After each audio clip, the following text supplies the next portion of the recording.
A paz do Senhor, povo lindo de Deus, para você que é novo por aqui, eu sou a diaconisa Tânia Anjos, sou professora de escola bíblica dominical. Estamos iniciando hoje, 2024, primeiro trimestre das lições bíblicas, que tem o tema O Corpo de Cristo, Origem, Natureza e Missão da Igreja no Mundo. Vamos falar da capa? Observe essa capa. A cruz de Cristo formada por pessoas diversas, certo? Claramente fazendo alusão ao corpo de Cristo, a igreja, formada por membros, você e eu e milhares de pessoas em todo o mundo. Observe também que as pessoas estão se aproximando para fazer parte desse corpo. É a eclesia e não eclésia, né? Como falam, mas vamos lá, é a eclésia, palavra grega que é traduzida como igreja. Essa palavra é composta por um prefixo e uma raiz. O prefixo é ex ou ex, que significa fora ou de. A palavra raiz é uma forma do verbo kaleo, que significa chamar. Assim, eclésia significa aqueles que são os chamados. Simplificando, a igreja invisível. A verdadeira igreja é composta por aqueles que são chamados por Deus. Não apenas exteriormente, mas interiormente pelo Espírito Santo. Quando Jesus chama, chama além alguém para o discipulado. Ele chama para a pessoa para si mesmo, para pertencer a ele, para segui-lo e para aprender com ele, para ele. A lição de hoje é a lição 1, a origem da igreja. O textuário vai nos dizer assim: E disse-lhes Pedro: Arrependei-vos e cada um de vós seja batizado em nome de Jesus Cristo para perdão dos pecados, e recebereis o dom do Espírito Santo. Do Santo, Atos capítulo 2, versículo 38. A verdade prática vai nos dizer assim: a igreja é a família de Deus comprada com o sangue de Cristo e selada com o Espírito Santo. A leitura bíblica em classe se encontra em Atos capítulo 2, versículo 1, versículo 2, 37 e 38. Objetivos da lição é descrever a trajetória do povo de Deus na Bíblia e na história, apresentar a igreja como criação divina e identificar a igreja com a comunidade de salvos. Vamos ler a introdução? Uma rápida leitura no Novo Testamento é suficiente para percebermos o que a igreja é de fato e que importância ela tem. Para os apóstolos e os primeiros cristãos, a igreja era relevante. Paulo, por exemplo, a denominou de coluna e firmeza da verdade, e Pedro a chamou de geração eleita. Nesta lição, mostraremos o que a Bíblia de fato revela sobre a Igreja de Deus. Veremos que a eclesia, a Igreja de Deus, longe de ser meramente uma associação de pessoas, é uma instituição divina. Quando a igreja começou? Essa é uma grande pergunta. Muitos cristãos localizam o aniversário da igreja no dia de Pentecostes, que está registrado em Atos capítulo 2. Outros insistem com razão que a origem da igreja é mais profunda, lá no Antigo Testamento. Então, nesse trimestre, estaremos estudando sobre eclesiologia. Eclesiologia é a área da teologia cristã que estuda sobre a igreja, sua história, mudanças, crises, impacto na sociedade antiga e atual, propósito, entre muitos outros aspectos. E quem aqui me acompanha há mais tempo aqui nessa plataforma sabe que eu não tenho o hábito de ler a revista. Eu somente faço o comentário dos tópicos e subtópicos. Mas como eu sei que no início do ano as revistas, às vezes, as entregas atrasam, eu vou ler alguns parágrafos nessa lição, ok? A palavra-chave é igreja. Irmãos, não esqueça de curtir, comentar, compartilhar pelo menos com mais uma pessoa que você estará ajudando esse canal a levar o ensino da palavra de Deus, ok? E lembrando que esse slide estará na descrição do vídeo aí embaixo, tá ok? Tópico primeiro, o povo de Deus na Bíblia e na história. Subtópico 1, no Antigo Testamento. Embora a igreja do Senhor tenha sido estabelecida no Novo Testamento e divinamente registrada em Atos capítulo 2, os profetas do Antigo Testamento viram e descreveram a igreja do Nosso Senhor em símbolos e figuras de linguagem, ou em linguagem que estava dentro dos limites de suas experiências normais do dia a dia. A igreja tem suas raízes nas promessas feitas ao povo de Deus no Antigo Testamento, particularmente que Deus abençoaria o mundo através da descendência de Abraão, tá? Deus prometeu ao neto de Abraão, Jacó, que faria de seus 12 filhos uma harmoniosa multidão de povos ou nações, que seria conhecida por seu novo nome, Israel. Significativamente, a palavra hebraica usada aqui para multidão é carral, que é a tradução grega do Antigo Testamento, muitas vezes traduzida como eclésia, igreja. Carral em hebraico é traduzido como multidão, reunião, congregação e assembleia. Observe que as duas das 4 definições de carral são idênticas aos de eclésia, que já vamos estudar aqui daqui a pouco no segundo tópico, subtópico aqui dessa lição. Agora considere as seguintes passagens, prestando atenção especial ao como as palavras multidão, companhia, congregação e assembleia são utilizados no Antigo Testamento.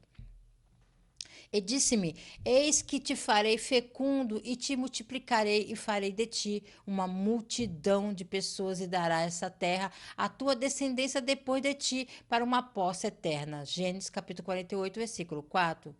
E os filhos de Israel disseram: Quem dera tivéssemos morrido por mão do Senhor na terra do Egito, quando estávamos sentados junto às panelas de carne, quando comíamos pão até fartar, porque nos tendes trazido a esse deserto para matar de fome a toda esta multidão. Êxodo 16, versículo 3.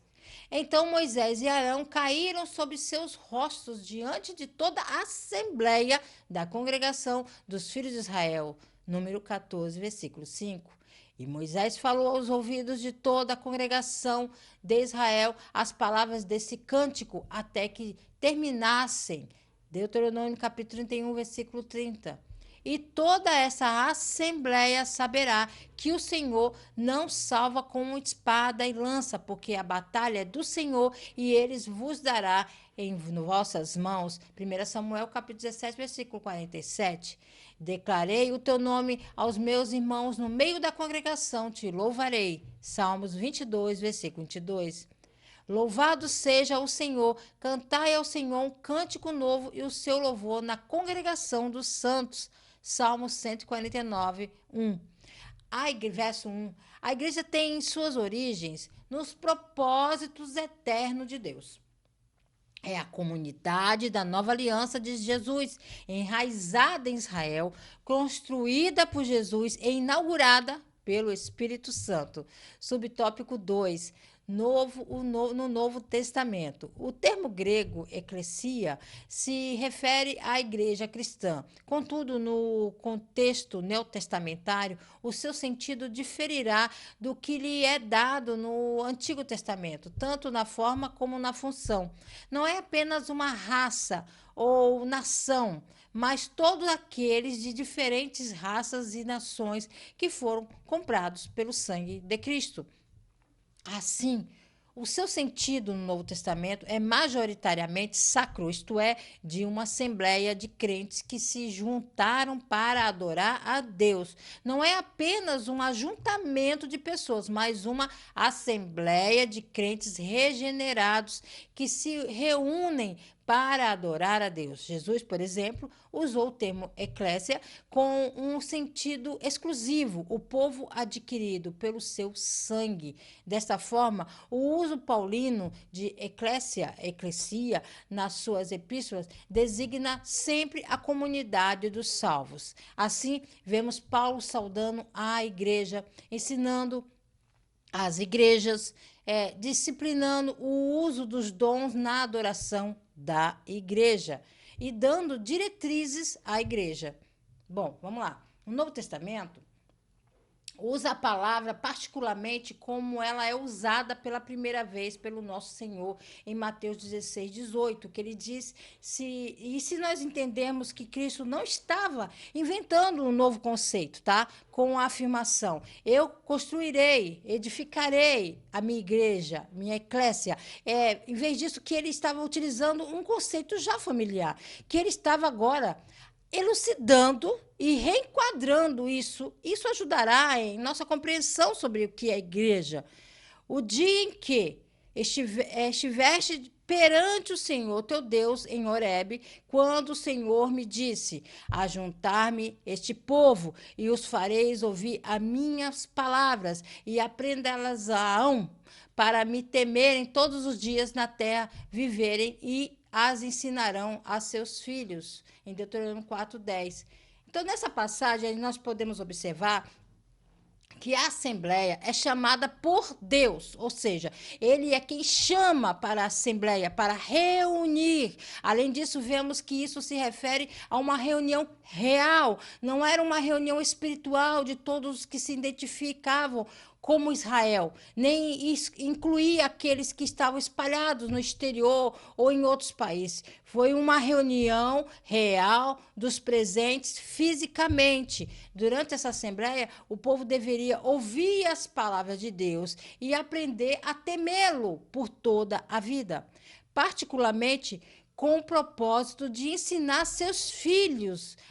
A igreja não são exatamente sinônimos, tá? Eclésia, igreja não são. Eclésia significa uma assembleia, uma reunião, uma congregação, enquanto um sentido estrito de igreja, na maioria das vezes, se refere ao povo de Deus ou a um templo, um edifício ou qualquer lugar onde essas pessoas se encontram.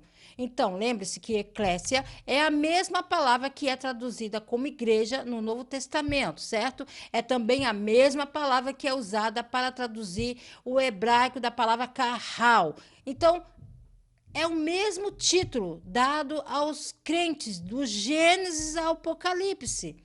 Como vimos no subtópico anterior, é apenas uma pequena seleção de passagens do Antigo Testamento. Então, ela sempre existiu. A palavra grega é usada muitas vezes e muitas vezes em relação com Israel, do início ao fim. Só há um chamado, irmãos. Eles são conhecidos comumente como a igreja e para Deus como Israel. Sob a antiga aliança, Israel era uma comunidade mista, composta por crentes e descrentes. No Novo Testamento, a igreja é o povo de Deus. Sob a nova aliança, há apenas um corpo de crentes, tá? Há uma única redenção para os cristãos, para os judeus e para todos na face da terra. E seu nome é Jesus Cristo. Não há espaço e não há distinção de Deus entre seu povo. Deus não é parcial com os homens. Subtópico 3, na história cristã.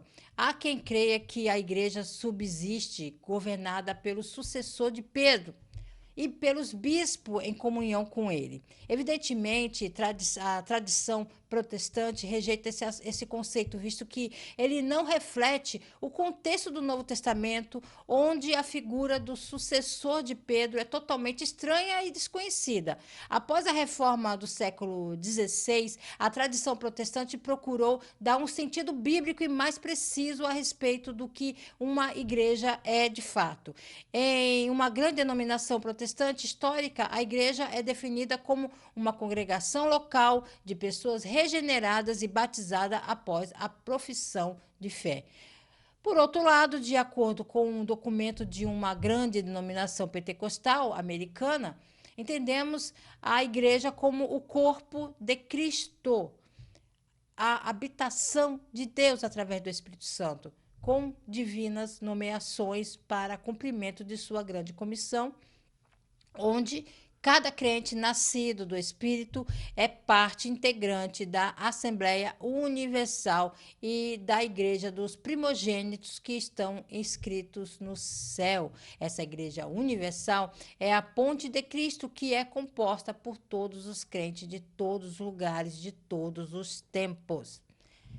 Os papas de hoje, eles não têm um pingo de vergonha em nos dizer que não há salvação fora da Igreja Católica e que é construída sob Pedro e que eles são sucessores de Pedro.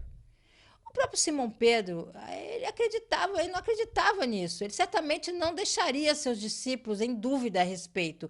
Ele dizia a verdade sobre o assunto, sobre isso. 1 Pedro, capítulo 2, diz assim: deixando, pois, toda malícia e todo engano e fingimento, e inveja e todas as murmurações, desejai afetuosamente, como meninos novamente nascidos, o leite racional, não falsificado, para que por eles vades crescendo. Se é que já provaste que o Senhor é benigno, e chegando-vos para ele, pedra viva, reprovada, na verdade, pelos homens, mas para com Deus eleita e preciosa.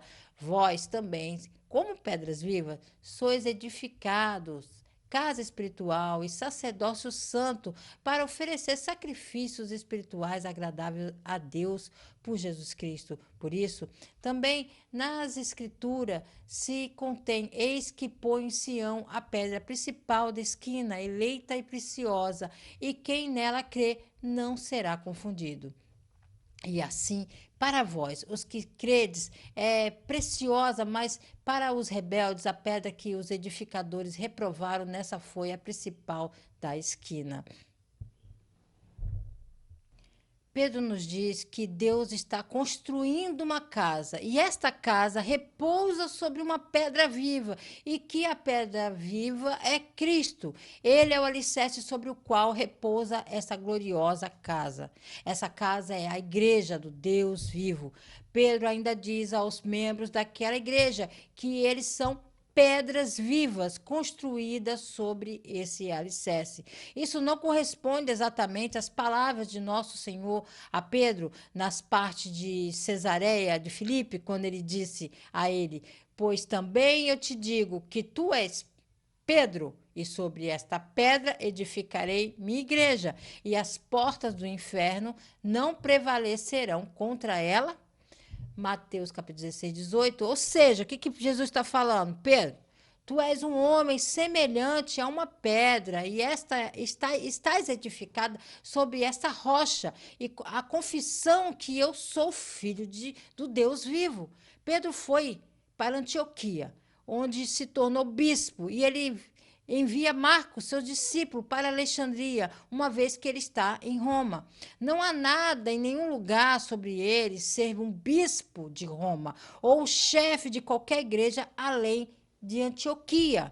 Ele nunca foi chefe, líder da igreja romana. A igreja é o cumprimento da promessa de Deus aos profetas de que ele faria uma nova e melhor aliança com o seu povo e escreveria sua lei em seus corações. A missão da igreja é a grande comissão: sair pelo mundo com a autoridade de Cristo, ressuscitando e fazendo discípulos, batizando e ensinando a seguir Jesus até que ele retorne para a glória de Deus. A sinopse do tópico 1 vai nos dizer assim: o desenvolvimento do povo de Deus é mostrado ao longo da Bíblia e da história cristã. Subtópico 2, a igreja como criação divina. Subtópico 1, a igreja como um ideal de Deus. Desde a eternidade, a igreja estava no coração de Deus e foi idealizada por ele. Em sua essência, ele é o projeto divino, como também nos elegeu nele, Cristo, antes da fundação do mundo, para que fôssemos santos e irrepreensíveis diante dele em amor. Na sua carta aos Efésios, o apóstolo Paulo fala de um mistério que estava oculto. Esse mistério que fora revelado era exatamente a igreja. Na mente de Deus, portanto, a igreja já existia. Tá? O amor de Deus fez com que ele provesse um plano para salvar o homem caído. Assim, Cristo amou a igreja e se entregou por ela. Tá bom? Acompanhe comigo aqui. Efésios capítulo 3, versículo 10 e 11. para que agora, pela igreja, a multissabedoria de Deus seja conhecida dos principados e potestades nos céus, segundo o eterno propósito que fez em Cristo Jesus, nosso Senhor. A igreja que está de acordo com o propósito eterno de Deus, deve haver algo que Deus ganhe, né, com expressão prática de si mesma em toda a terra. Algo que ele chama, esta é minha igreja. A igreja foi planejada por Deus na eternidade. Antes que o tempo começasse, na eternidade, Deus tinha propósito de ter a igreja. Este era o mistério escondido desde os séculos no coração de Deus, algo profundo no coração e propósito de Deus, e foi revelado a seus santos profetas e apóstolos.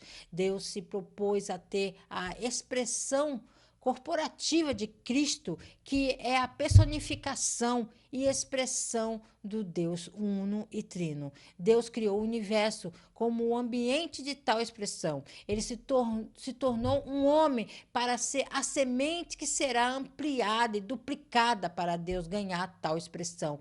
Ele está trabalhando para construir a igreja para ser sua expressão corporativa, e quando ele ganhar uma expressão plena de si mesmo, haverá um novo céu, uma nova terra, como um ambiente para a nova Jerusalém, a cidade santa e a consumação final da igreja. Subtópico 2, a igreja como uma realidade concreta. Como vimos, a igreja não ficou apenas na mente de Deus, ela passou a existir de uma forma concreta. O início da igreja acontece na plenitude dos tempos, mas vindo à plenitude dos tempos, Deus enviou seu filho, nascido de mulher, nascido sob a lei. Dessa forma, Deus faz congregar em Cristo todas as coisas na dispensação da plenitude dos tempos. Então, surge a pergunta: quando a igreja passou a existir de fato? Quando ela se estabeleceu na sua forma concreta? A maioria dos teólogos defende que foi no Pentecostes. A igreja, por exemplo, não é citada nos evangelhos de Marcos, Lucas e João, a não ser, né, Mateus fala de sua existência, mas como um evento futuro, que diz: edificarei a minha igreja, como já citamos anteriormente, ou seja, levantarei uma construção a partir do solo, segundo um plano estabelecido de quem? De Deus. Quando ela se estabeleceu na sua forma concreta, bom, para nós, no dia de Pentecostes, no derramar sobre toda a carne do poder do Espírito Santo. Lembrando que, embora já houvesse um pequeno grupo reunido em oração, a bola não começou a rolar ali, até que a pregação cheia do Espírito em Pentecostes. Há uma distinção entre a produção, né, do Espírito Santo, que é o nascimento da igreja, e a formação da igreja. A produção, né, o nascimento da igreja, que estava sendo do princípio gerado em Deus, estava na ressurreição de Cristo, pois em sua ressurreição todos nós fomos regenerados por Deus para sermos muitos filhos de Deus e muitos irmãos em Cristo. Na ressurreição de Cristo começou a produção, ou seja, o nascimento da igreja, tá? No entanto, a formação da igreja não ocorreu até o dia de Pentecostes, em Atos 2, enfatizando muito a questão do nascimento da igreja, que é o lado da vida, mas não devemos negligenciar a questão da formação da igreja. Em João capítulo 20, versículo 22, o Senhor, no dia de sua ressurreição, veio a seus discípulos, soprou neles, dizendo: recebei o Espírito Santo. Isso já era para a produção da igreja no modo de vida. Então, 50 dias depois, o Senhor Jesus foi derramado, o Espírito Santo foi derramado, consumado sobre seus crentes, seus discípulos, para a formação da igreja na eternidade passada. E para a eternidade futura, Deus planejou e propôs ter a igreja em Cristo. e para Cristo. A igreja está em Cristo. A igreja é seu corpo, o meio pelo qual ele vive, é expresso e se move e os meios para a sua administração. A igreja é para Cristo. A igreja se torna sua contraparte, sua noiva, seu par para a eternidade. Em um sentido muito real, quando o Senhor nos leva ao seu desejo de estar à igreja, não há nada aqui em sua recuperação da igreja para nós, na restauração do Senhor, só há Cristo. Tudo é para Cristo, em Cristo e para Cristo. A igreja não é uma questão temporária. A igreja é uma questão eterna, no propósito eterno de Deus. A igreja é o centro e o assunto do plano eterno de Deus. A igreja está nesta era, em toda esta era, para a igreja é da eternidade passada e para a eternidade futura. Portanto, nossa maneira de realizar a nossa vida de igreja na praticidade deve ser com a eternidade em vista. Subtópico 3, a igreja no Pentecostes. Depois do Pentecostes, Lucas destaca que todos os dias acrescentava o Senhor à igreja aqueles a que se havia de se salvar. Dessa forma, a igreja que existia apenas no coração e na mente de Deus se tornava uma realidade concreta para o Espírito Santo e derramado no Pentecostes após a ressurreição de Jesus. A igreja foi criada organicamente no dia da ressurreição de Cristo. E a igreja foi formada quando o Espírito foi derramado no dia de Pentecostes. O Espírito foi derramado sobre os membros de Cristo, que foram produzidos por meio de sua ressurreição. Dessa forma, a igreja foi formada. A formação da igreja se deu em dois passos, em duas etapas. Primeiro foi o lado judaico do corpo e depois o lado gentil do corpo, que foram batizados no Espírito e assim formados como igreja. Todos os dias eles continuavam a se reunir nos pátios do templo, partiam pão em suas casas e comiam junto com um coração alegre e sincero, louvando a Deus e desfrutando do favor de todo o povo. E o Senhor acrescentou ao seu número diariamente aqueles que estavam sendo salvos. A sinopse do tópico 2 diz assim: a igreja surgiu como o ideal de Deus na eternidade e tornou-se realidade concreta no Pentecostes. Tópico 3, a igreja como a comunidade dos salvos. Subtópico 1, regenerados pelo sangue de Cristo.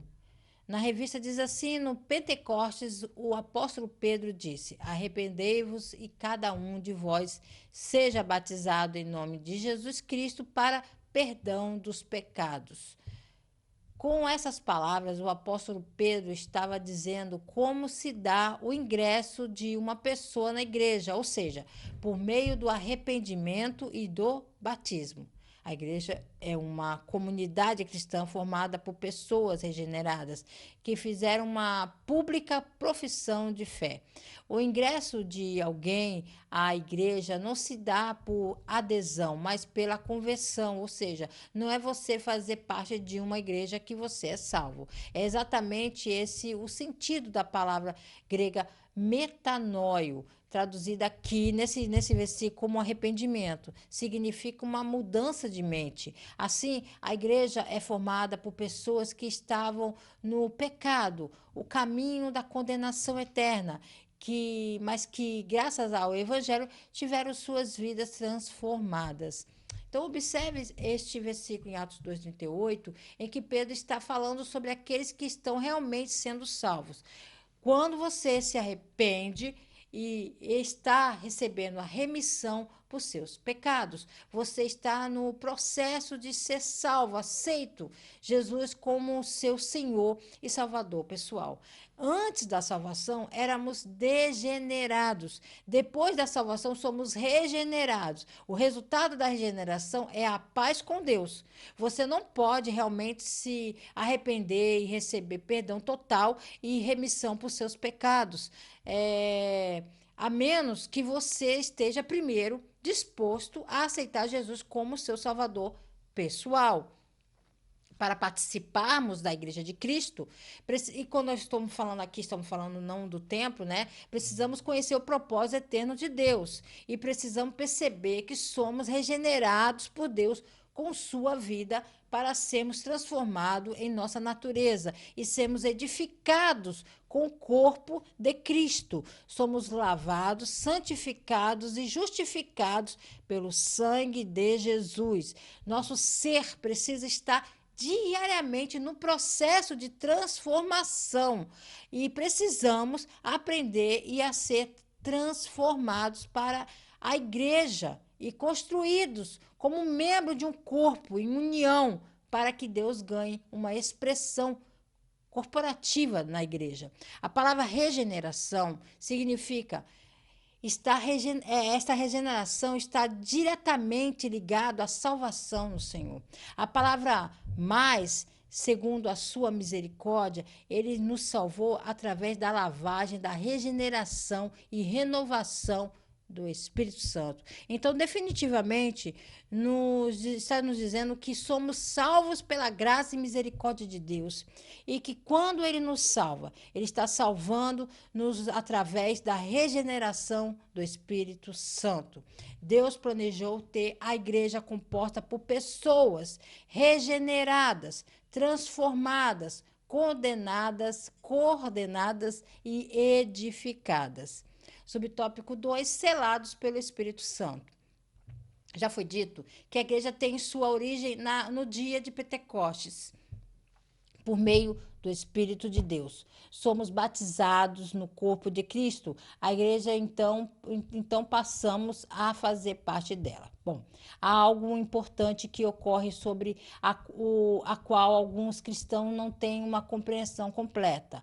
No exato momento em que aceitamos Jesus como nosso Salvador, Senhor e Salvador, pessoal, e nos tornamos salvos e nascemos de novo, também instantaneamente recebemos a terceira pessoa da Trindade, o próprio Espírito Santo. A Bíblia também nos diz que agora nos tornamos selados com o Espírito Santo. Um selo é uma marca de identificação frequentemente colocada em uma carta, contrato ou outro documento. Isso era muito usado na antiguidade. Mostra que essa carta vinha de uma pessoa cujo selo estava do lado de fora. No mundo antigo, o gado e até os escravos eram marcados com um selo para mostrar a quem pertencia, um símbolo. Essa marca impediria as pessoas de roubá-los porque tinha um selo sobre eles. Quando Deus diz que somos selados por seu Espírito Santo, no momento de nossa salvação em Jesus, Ele está nos dando uma revelação muito poderosa sobre o que realmente está ocorrendo no reino espiritual. O objetivo do selo era demonstrar autenticidade ou propriedade. E não entristeçais o Espírito Santo de Deus, no qual estáis selado para o dia da redenção. Efésios capítulo 4, versículo 30. Então está claro em Efésios que o selo provou a propriedade e a promessa de genuinidade de Deus. Mais uma vez aprendemos que selar é uma promessa de que o cristão irão para o céu. Aqui o dia da redenção é referido como o dia em que um cristão morre e vai estar com o Senhor. Não só estamos recebendo a presença do Espírito Santo, mas também estamos sendo selados com sua presença real. Esse selo agora se torna um vínculo espiritual muito poderoso entre Deus e nós. Amém? Subtópico 3, o batismo de Cristo e do Espírito Santo. Na lição diz assim, o apóstolo Pedro, que exortou os presentes no dia de Pentecostes a se arrependerem, também disse, e recebereis o dom do Espírito Santo. Assim podemos afirmar que Cristo batizou os crentes com o Espírito Santo e com fogo, um batismo de capacitação. Enquanto o Espírito Santo os batizou no corpo de Cristo, um batismo de iniciação formando a igreja. O Espírito Santo também fornece, irmãos, dons espirituais aos crentes para a edificação da igreja. Esses dons incluem profecias, curas, milagres, falar em línguas e interpretação de línguas. Esses dons são dados para edificar a igreja e equipar os crentes para o ministério. O derramamento do Espírito Santo é um lembrete de que Deus ainda está ativo no mundo e que ele deseja encher seu povo com seu espírito. É um convite aos crentes a procurarem uma relação mais profunda com Deus e a serem cheios do seu espírito, para que possam ser testemunha eficazes do Evangelho. A sinopse do tópico 3 diz assim: como comunidade dos salvos, a igreja é a reunião dos regenerados pelo sangue de Cristo e selados pelo Espírito Santo. A conclusão da lição nos diz assim: nessa lição vimos como surgiu a igreja fundada por Jesus Cristo. Ela existiu primeiramente no plano de Deus até se estabelecer no Novo Testamento após a morte e ressurreição de Cristo e a infusão dos cristãos no corpo de Cristo por meio do Espírito Santo. A igreja, portanto, não foi idealizada por homem algum, nem tampouco está fundada sobre teses humanas. O seu fundamento é Cristo, que é a cabeça da igreja. Por isso, é um grande privilégio fazer parte da igreja, o corpo de Cristo. Deus abençoe você, a sua casa, a sua família. Querendo o Senhor, estarei de volta aqui a mais um Resumo EBD. A paz do Senhor a todos.